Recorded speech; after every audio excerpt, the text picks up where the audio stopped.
जय श्री कृष्णा। राधे राधे। प्यारे भक्त जनों, रवि प्रदोष व्रत कथा। एक बार ऋषि समाज द्वारा सबर प्राणियों के हित में परम पवन भगीरथ के तट पर विशाल गोष्ठी का आयोजन किया गया। इस सभा में व्यास जी की परम शिष्या पुराण बेचता सूत जी महाराज हरि कीर्तन करते हुए पधारे। सूत जी को आते देखा सैनकादि के 8,000 ऋषियों मुनि ने खड़े होकर उन्हें दंडवत प्रणाम किया। महाज्ञानी सूत जी ने भक्ति भाव से ऋषियों को हृदय से लगाया और उन्हें आशीर्वाद दिया। विधन ऋषिगण और सभी शिष्य आसन पर विराजमान हो गया।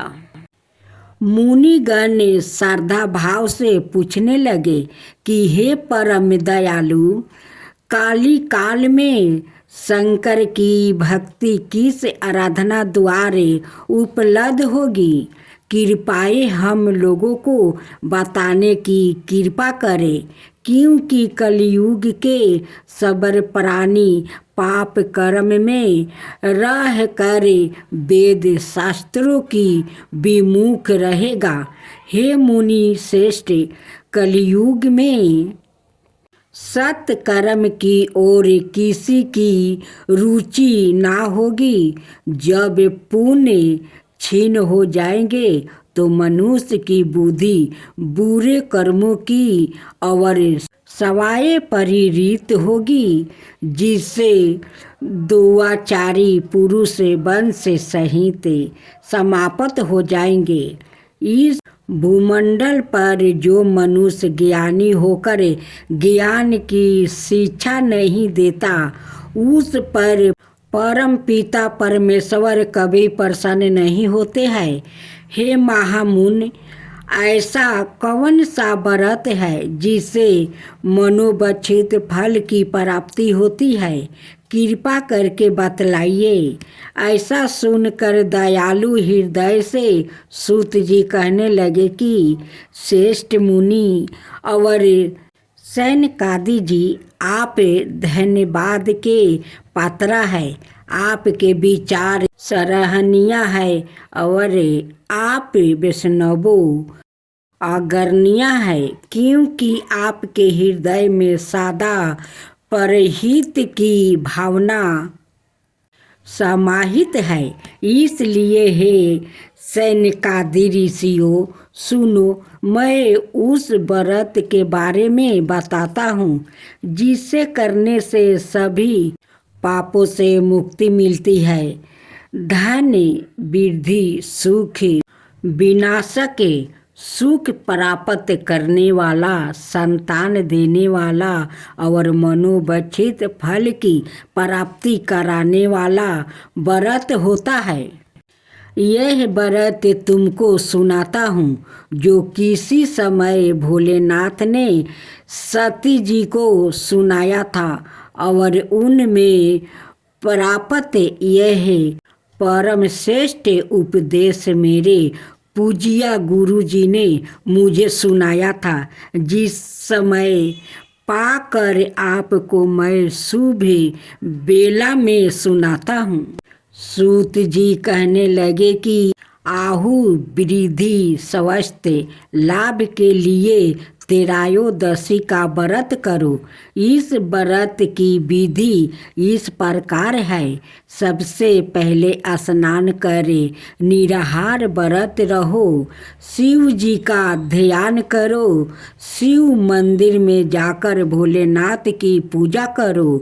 पूजा के बाद अर्घ के पुण्य का त्रिपुंड तिलक धारण करे, शिवलिंग पर बेलपत्र चढ़ाए, धूप दीप और अक्षत से पूजा करे, शिव जी को ऋतु फल अर्पित करे, ओम नमः शिवाय मंत्र का रुद्राक्ष की माला से जप करे, ब्राह्मणों को भोजन करवाए और समर्थ अनुसार दान दक्षिणा दे, इसके बाद मौन व्रत राखे।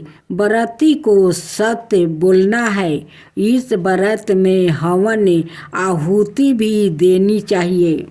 सैनकादि ऋषियों बोले, हे पूज्य वर, आपने यह बताया कि यह व्रत परम गोपनीय, मंगलप्रद और कष्ट निवारक है। कृपया यह बताने का कष्ट करे कि यह व्रत किसने किया और उसे क्या फल प्राप्ति हुआ। सूत जी बोले, आप शिव के परम भक्त हैं। आपकी भक्ति देखकर मैं व्रती पुरुषों की कथा कहता हूँ। एक गांव में अति दीन ब्राह्मण निवास करता है। उसकी पत्नी परदोष व्रत किया करती है और उसका एक पुत्र था। एक बार की बात है कि उसका पुत्र गंगा स्नान करने के लिए गया था। मार्ग में उसे चोर ने घेर लिया और वो कहने लगे कि हम तुझे मारेंगे, नहीं तो तुम अपने पिता का गुप्त धन बतलाओ। बालक दीन भाव से कहने लगा कि हम अत्यंत दुखी दिन है, हमारे पास धन कहाँ है। चोर फिर कहने लगे कि तेरे पास पोटली में क्या बांधा है। बालक ने उत्तर दिया कि मेरी माँ ने मुझे रोटी बनाकर बांध दिया है। दूसरा चोर बोला कि भाई, यह तो अति दीन दुखी हृदय है, इसे छोड़ दो। बालक इतनी बात सुनकर वहाँ से जाने लगा और एक नगर में पहुँचा। नगर के पास एक बरगद का पेड़ था। बालक थक कर वहाँ बैठ गया और पेड़ की छाया में सो गया। उस नगर के सिपाही चोर की खोज कर रहे थे और वो बालक के पास आ गया। सिपाही बालक को चोर समझकर राजा के पास ले गया और राजा ने उसे कारावास की आज्ञा दे दिया। उधर बालक की माँ शंकर जी का प्रदोष व्रत कर रही थी। उसी रात राजा को सपने आया कि यह बालक चोर नहीं है, सुबह होते ही छोड़ दो, नहीं तो आपका राज्य वैभव जल्द ही नष्ट हो जाएगा।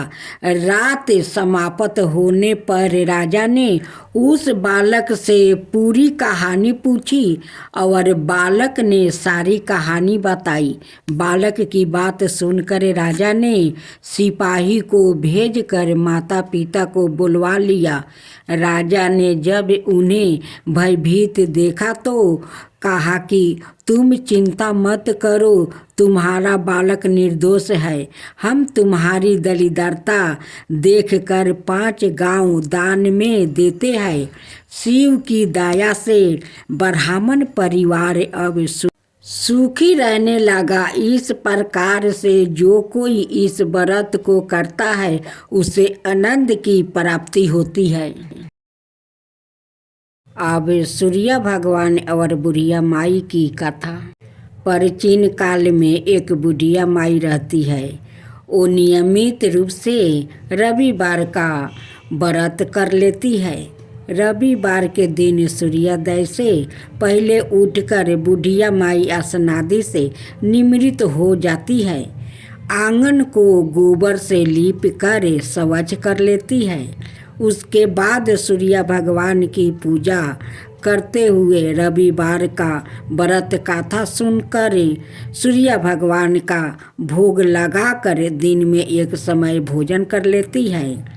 सूर्य भगवान की अनुकंपा से बुढ़िया माई को किसी प्रकार की चिंता और कष्ट नहीं है। धीरे धीरे उसका घर धन धनाई से भर जाता है। उस बुढ़िया माई को सुखी होते देखकर उसकी पड़ोसिन उससे जलने लगती है।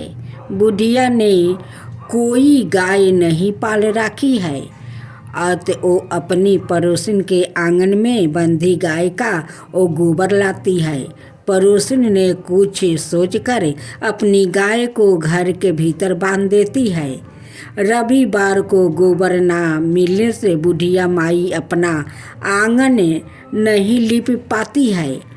आंगन ना लीप पाने के कारण उस बुढ़िया माई ने सूर्य भगवान को भोग नहीं लगाया और उस दिन सवाए भी भोजन नहीं किया। सूर्यास्त होने पर बुढ़िया माई भूखी प्यासी सो जाती है। प्रात काल सूर्योदय से पूर्व उस बुढ़िया माई की आँख खुली तो वो अपने घर के आंगन में सुंदर गाय और बछड़े को देखकर हैरान हो जाती है। गाय को आंगन में बांधकर उसने जल्दी से उसे चारा लगाकर खिलाया। पड़ोसन ने उस बुढ़िया माई के आंगन में बंधी सुंदर गाय और बछड़े को देखा तो वो उसे और अधिक जलने लगती है। तभी गाय ने सोने का गोबर कर देती है। गोबर को देखते ही पड़ोसन की आँख फट जाती है। पड़ोसन ने उस बुढ़िया माई को आसपास ना पाकर तुरंत उस गोबर को उठा लेती है और अपने घर ले गई और अपनी गाय का गोबर वहाँ राख आती है। सोने के गोबर से पड़ोसिन कुछ ही दिनों में धनवान बन जाती है। गाय प्रतिदिन सूर्योदय से पूर्व सोना का गोबर किया करती है और बुढ़िया माई के उठने के पहले पड़ोसिन उस गोबर को उठाकर ले जाती है। बहुत दिनों तक बुढ़िया माई को सोने के गोबर के बारे में कुछ पता नहीं लगता है। बुढ़िया माई पहले की तरह हर रविवार को भगवान सूर्यदेव का व्रत करती रहती है और कथा सुनती रहती है। लेकिन सूर्य भगवान को जब पड़ोसिन की चालाकी का पता चल जाता है उसने तेज आंधी चला देते हैं। आंधी का प्रकोप देखकर बुढ़िया माई ने गाय को घर के भीतर बांध देती है।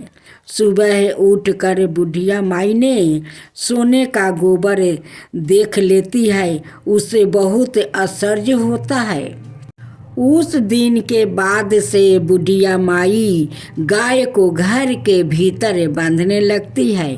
सोने के गोबर से बुढ़िया माई कुछ ही दिन में बहुत धनी हो जाती है। उस बुढ़िया माई के धनी होने से पड़ोसिन बुरी तरह जल पूर जाती है और उसने अपने पति को समझा बुझाकर उसे नगर के राजा के पास भेज देती है। सुंदर गाय को देखकर राजा बहुत खुश हो जाता है। सुबह जब राजा ने सोने का गोबर देखा है तो उसके आश्चर्य का ठिकाना नहीं रहता है।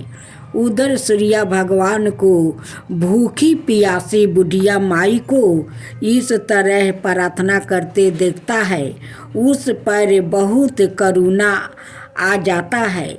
उसी रात सूर्य भगवान ने राजा को सपने में कहा, राजन, बुढ़िया माई की गाय बछड़ा तुरंत लौटा दो, नहीं तो तुम पर विपत्तियों का पहाड़ टूट पड़ेगा, तुम्हारा महल नष्ट हो जाएगा।